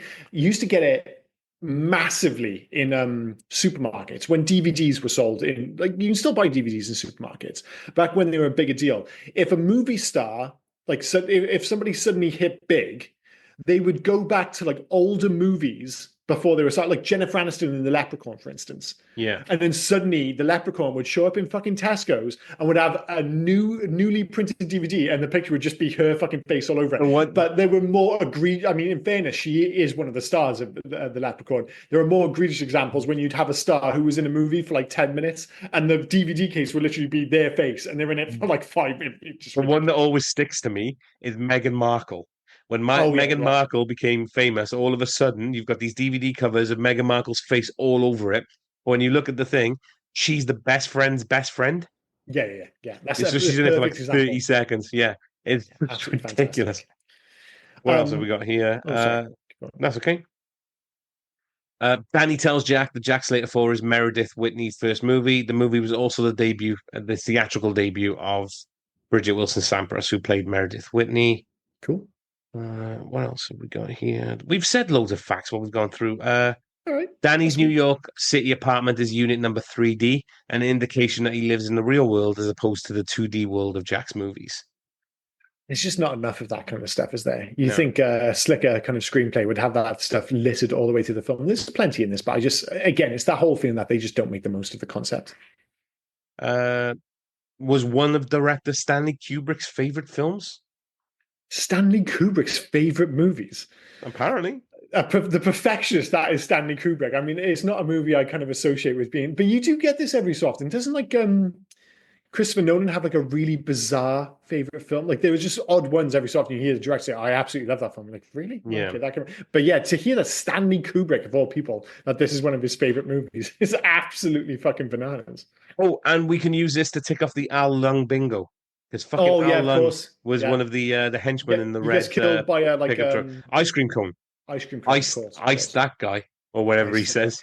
Yeah. It's such a shame, man. Like, really, Shane Black, those are the best you could do with the one-liners. That was one of the biggest disappointments. Like, you could have just gone to, obviously, they did to a certain extent with the one-liners. You mentioned numerous times the whole idea that they keep going back to the same jokes. If there's one joke you could have run into the ground with this film, is as long as he's in Slater 4, go to town on the one-liners. But they've got to be good. Most of them are complete ass. The best one is the one when he comes into the real world and says that weird line, Bumby baby buggy bumpers, what the hell it is. Yeah, like, that's actually really funny. But buggy baby bump, buggy, yeah, baggy baby buggy bumpers, maybe something like that. Anyway, moving on.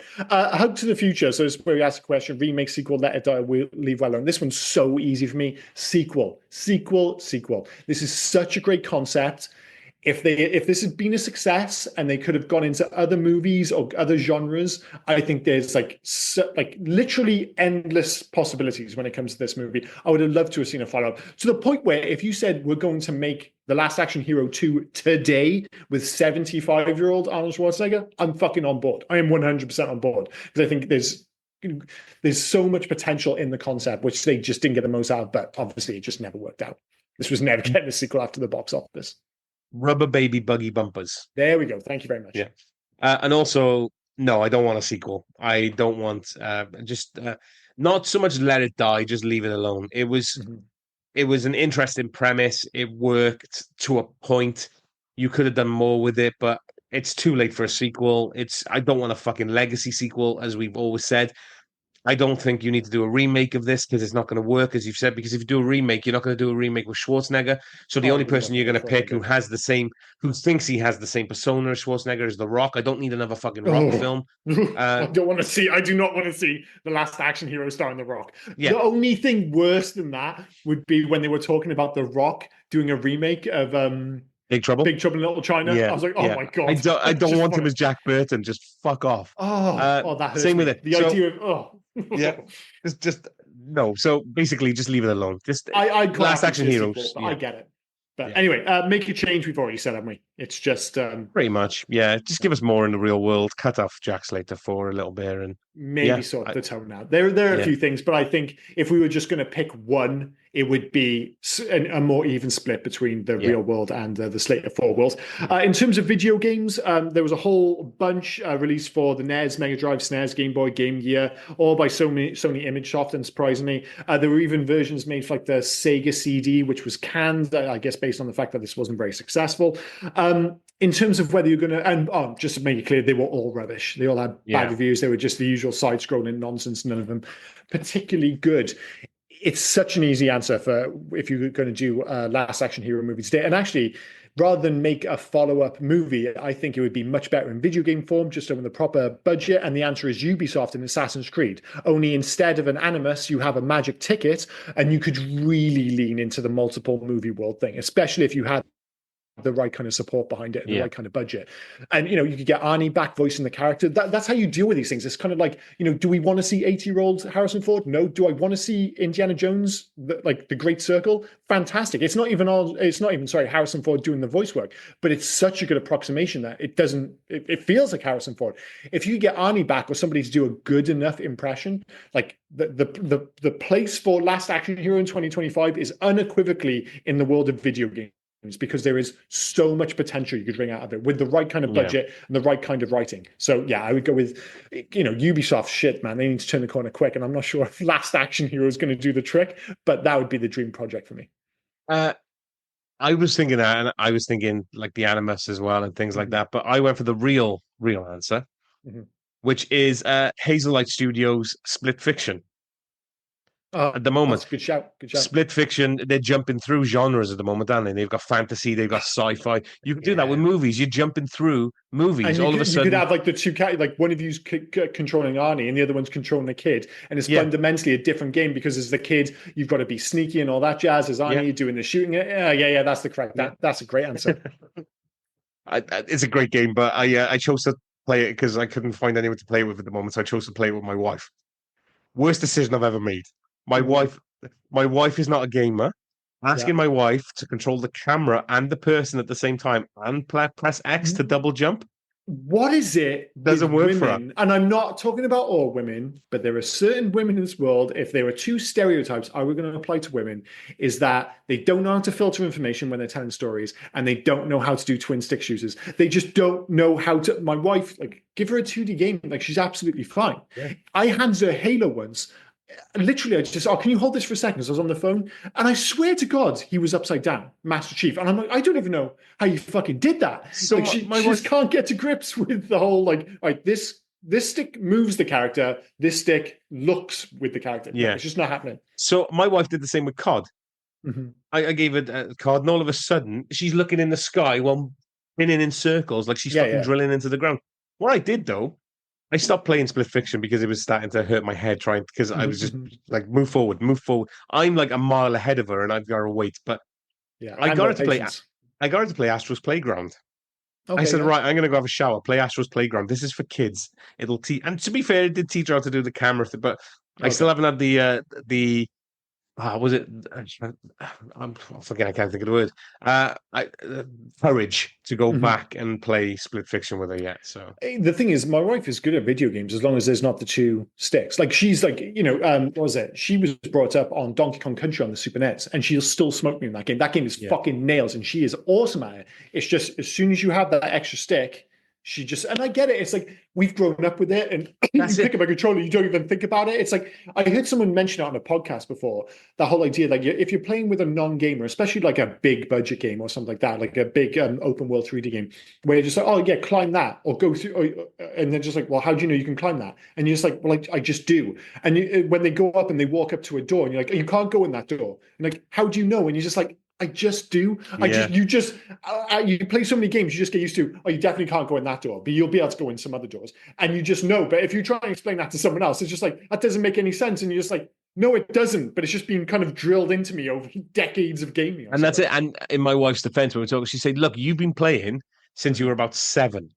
I've never picked up a video game until I ever met you. It was never in her purview. Well, the thing is, with Split, we were gently introduced to dual stick gaming. So it obviously it started with the PlayStation and stuff like that. And excuse me, the games would incorporate more and more buttons, more and more control. And of course, we've slowly gotten used to them. Whereas now, you hand someone a controller, it's got 18 buttons, it's got 2 sticks, and you're just like, oh, of course this is how it works. They're just like, what do you mean, of course this is how it works? It's just one of those things. It's funny as well, because while she's doing it on, you tell her to press R1, and then she turns the controller the other way to look for the R1 button. Tell you where if ever I want to feel like I've got 2 left feet, or if I've never played a video game before, it's when I go back to the Nintendo Switch, and it says press X, and I'm like, where the fuck is X? Or it says press RL. And I'm like, what the fuck is R? For some odd reason, I can never get on board with the way, and I'm a Nintendo kid, so it doesn't make any sense. Yeah. But the button combinations always feel backwards to me on Nintendo controllers. So I always press the wrong fucking thing. Anyway, moving on. The right choice is Split Fiction. We're gonna leave it there. Yeah, Don't get me wrong. I think they're both pretty Oh safe no, no, answers. like, But yeah, I no, won't no, there, no. but I can totally see the version of a Ubisoft game with like the tick instead of the ammunition and all that jazz. But that's probably more associated with what I'd want the film to be. In yeah, terms of a video game, you've absolutely hit the nail on the head. I've missed that low hanging fruit, and I've read so much about that game recently. It's ridiculous. But yes, you win this week. Best and worst of IMDb. So this is where we pick out at least one star review and one 10-star review, just see how crazy people are. yeah, I'm going to say there are 522 reviews for this film. 395, Oh, not as popular as I thought. 10-star no, reviews, 72. 56. Oh, I've overblown it again. If my first number had been right, I feel like my second number would have been right. But hey ho, anyway. Right, so this was written in June 2004, titled "A Little Confused but Very Fun and Totally Underrated." Last Action Hero went down in the books as a notorious hopeless bomb, putting it in the same company as films like Hudson Hawk, Battlefield Earth, and Geely. And although it Nope, was a nope, huge nope, not having financial, that. That's not and true. although it was a huge financial disappointment back in '93, this film stands head and shoulders above those other stinkers, and has certainly found an appreciative audience over time. Perhaps it wouldn't have earned such awful word of mouth had it not been advertised and released as a straightforward action film. No doubt 93 audiences were expecting a Terminator or True Lies style adventure. Instead, Last Action Hero is fairly misleading, and it shifts tones pretty dramatically, from a freewheeling action adventure to something much more dramatic set in the real world, and back and forth again.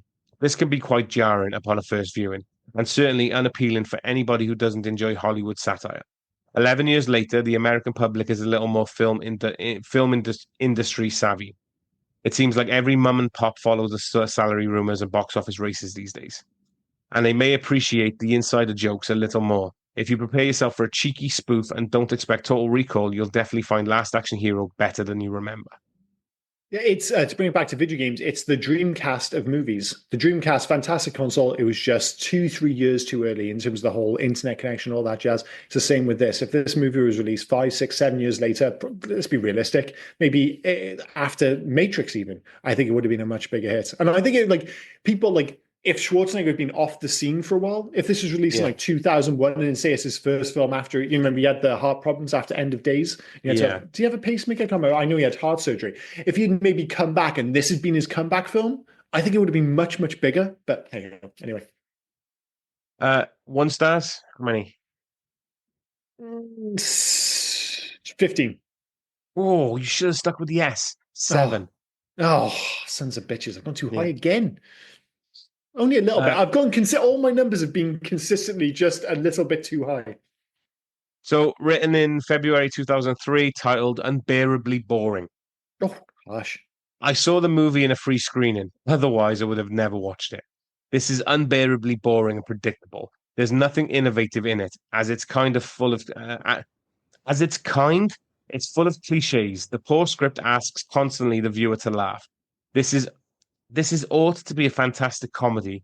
Instead, one would laugh at the script for its poorness. The arrogant acting of the little boy killed me. I wasted 2 of my precious hours. Fuck me, that wasn't a lot. You But that picked was a hard tough one to read. That Jesus Christ. That was written by Lenny from Mice and Men. Yeah. Also completely bonkers. But to bring it back to the 10-star review, to put that in, this was never in the same category as your Jiggly's and Battlefield. Like, it was never that big a flop. It just got a lot of press because it was Schwarzenegger, and the expectation was that this was going to be the biggest movie of the year. And of course, Jurassic Park turned into one of the biggest movies of all time. And when you've got Jurassic Park doing literally some of the biggest numbers ever, and this comes out a week later and it's doing poor numbers, it's all just in stark contrast. So it all gets brought to the attention so much, everyone's attention so much more. It was a flop. It wasn't one of the biggest flops of all time. It was never in that kind of league. It was just a disappointment, and a relatively big disappointment again when compared to Jurassic Park. Which brings us to our own ratings and recommendations. I feel like we're going to be on the exact same page here. For me, it's a 3. It's 3-star as fuck. As I said, 5-star concept, 3-star execution. And in terms of recommendations, I would actually say yes. For all its faults, I still think this is a fun film. I think it's probably more relevant today than it was in 1983. People are certainly more ready for it.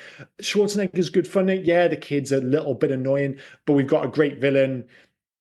like some really good ideas. I think all the everyone, it's not like one of those films which is aged out and like the tropes aren't relevant anymore. Everyone knows the tropes from 80s action films, so I still think they work. So yeah, it's far from perfect, massively flawed, but it's 3 stars and it's a yes from me. Pretty much the same. It's middle of the road, so 3 is perfect. Mhm. I was thinking 2.5 at some point, but no, 3 is definitely where it's at.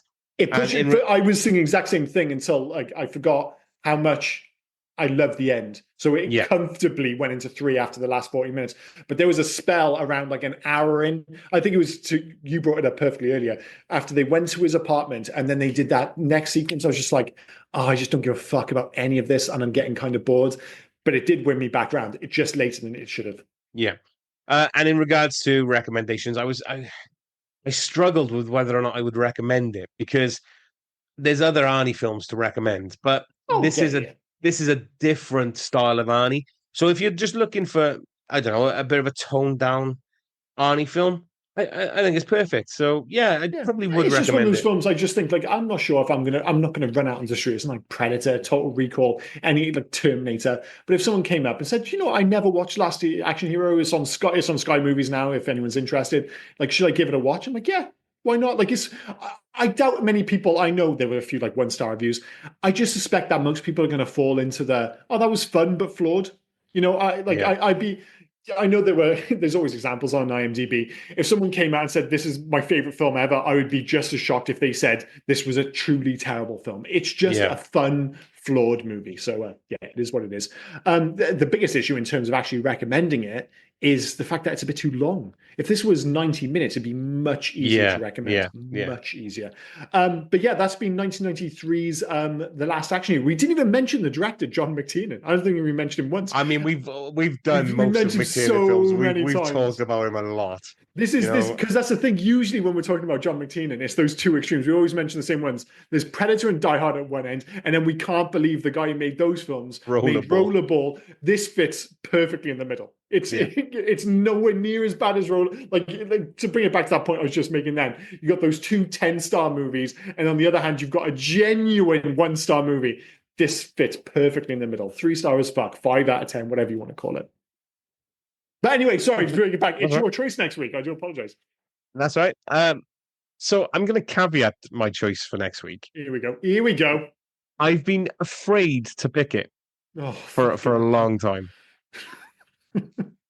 The only reason I've been afraid to pick it uh, Mhm. is because I'm I'm not going to get to terrified. talk next week. Oh well, this could be different. This could be Yeah, different. I like we did we're Predator not doing we're again. not doing Predator a third time, are we? No. But I know for a fact as soon as you basically you're not going to let me talk. Even Okay. when I talk, you're going to just talk. So, but I will do it. I mean, maybe you'll surprise me. The year is 1998. 1998. It's a weird year because when I think of movie, I always like there's so many movies I know from 1999. All right, I'm gonna need more than that. That's okay. So, I'm if as soon as I give you the director, or as soon as I give you any of the stars, you're going to get it straight away. So I'm going to give you a random star. Okay. Peter Stormare. Peter Stormare. Yeah, you know who he is. Yeah. 1998. Yeah. Okay, he stars alongside Flea, But the not bassist for back. the Chili Peppers. Yeah. Not Back Yeah. to the Future Part Two. No. We've already done that, and that's the wrong year. Why can't I think of this? Okay. Oh, Uh, well, Big Lebowski. yes, there it Oh, of is. course, Big Lebowski. Of course, bizarrely, whenever I think of Big Lebowski, I always have it in my head that it was released in 1997.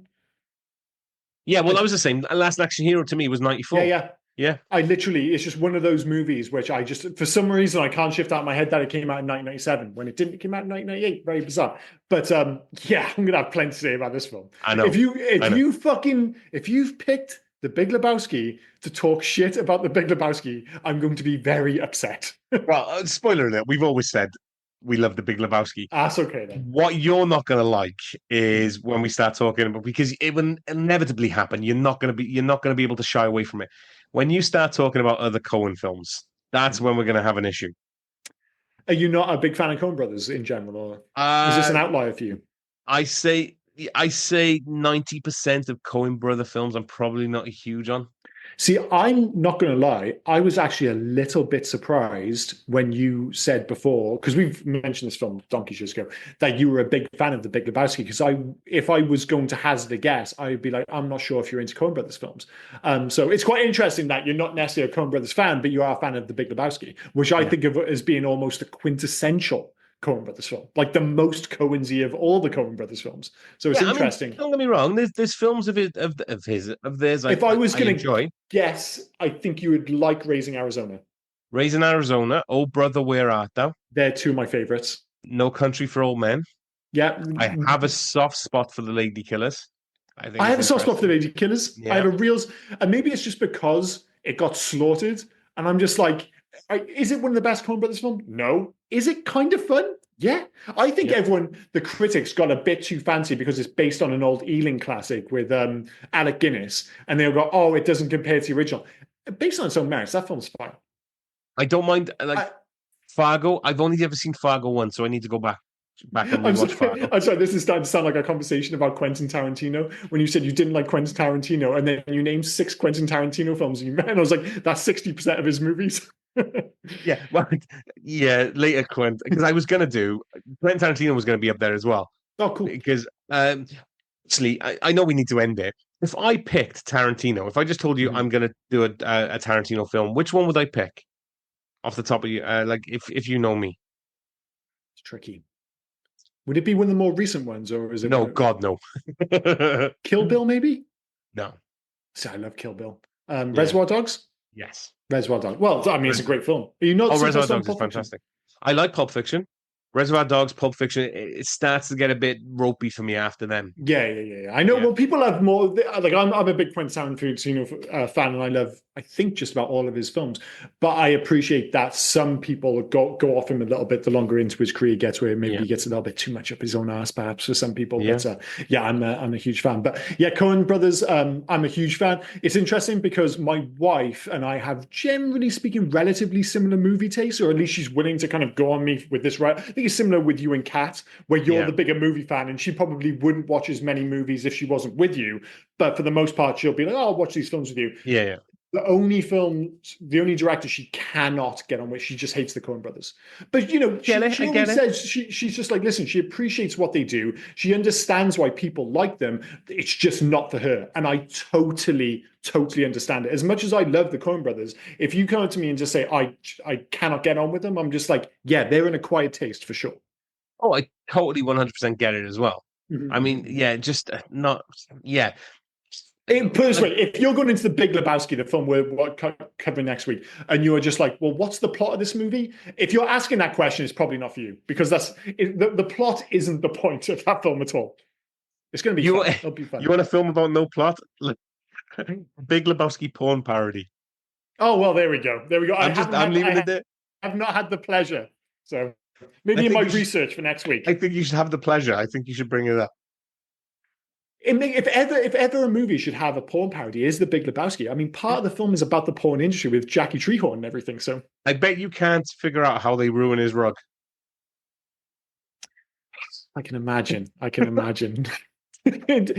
the only question is how deep and dark into the internet is Big Lebowski as to what bodily fluid is used. But anyway, we'll mention that next week. So yeah, a bit of a shift in tone from the last action hero to The Big Lebowski, but it's a guaranteed winner. I mean, I'm happy to say right now I'm going to give this a really good review, but I've not seen it for a few years, so I am looking forward to this one. But the biggest problem, and you've already mentioned the whole idea of shutting me up, will be me just quoting this film. It is quite possibly the most quotable movie of all time. I think, well, that's right. Unless you're talking about, and I know you're not necessarily a fan, unless you're on about like a comedy like Anchorman, maybe. I think this is maybe the most quotable film of all time. See, I'm not even allowed to speak before we get to the fucking. I know. This is your fault. You chose it. And that's what I'm saying. If I'm allowed to speak next week, I'll probably give it a positive one as well. I haven't seen it for a good 15 years, but I'm looking forward to rewatching it. Ah, so good. I immediately jumped straight to John Goodman. Like, everyone remembers the dude. I think John Goodman might be the MVP of this film. Oh, for me, it's always John Turturro. Yeah, but then you could say any name. I'm like, everyone is all. That's the beauty of Coen Brothers films when they're at their best. Right, do you want to just every character out? You just keep talking about? Do you want to do the Big Lebowski podcast now? We'll just do a double Yeah, feature. we might as well. Okay, no, you've got to feed. I've got to have dinner with my wife. You got to have dinner with your wife. We know what they get. Like if they we'll get killed. We'll get fucking killed. So yes, this has been 1993's Last Action Hero. Please do join us for apparently 1998's The Big Lebowski. Anything else to add before we wrap this up? No, as you said, I have a hungry family that needs fed, so I'm Fair going to enough. sort that out. Dokie, I've been Liam, he's been Rob, and you have been listening to the Here You Guys podcast. Cheers, guys. Bye-bye. Cheers, guys. Bye now. Oh, and before I forget, where can folk reach us if they were so inclined to? Well, you can actually reach us on Hey You Guys 80s at Facebook, Instagram, and on Twitter. But if you want to send us a mail, do heyyouguys80s@gmail.com. Send us in your recommendations. Send us in your thoughts about any of the episodes. Just literally talk to us. We'll have a one-sided talk with you on the podcast. Yeah. We're nice folk. Get in touch. But no, cheers, guys. Bye-bye.